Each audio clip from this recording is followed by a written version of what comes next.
مهاجران تاجیک به کره مهاجرت مهنتی میروند.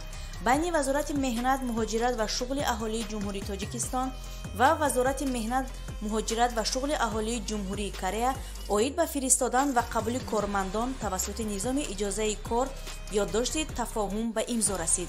در این باره وزارت مهنت، مهاجرت و شغل اهالی کشور در تلگرام خبر داده است.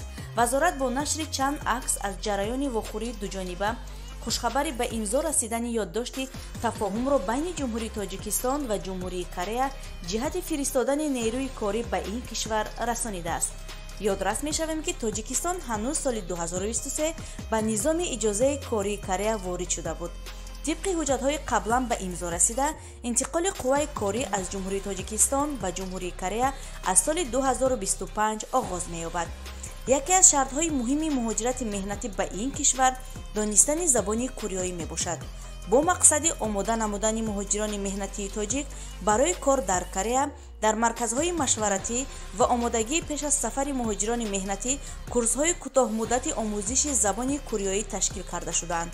مهاجران تاجیک ملکه کسبی خود را در کورس‌های کسب آموزی برای کلانسالان وزارت مهنت، مهاجرت و شغل اهالی تاجیکستان تکمیل داده برای کار در خارج کشور آماده شده می توانند.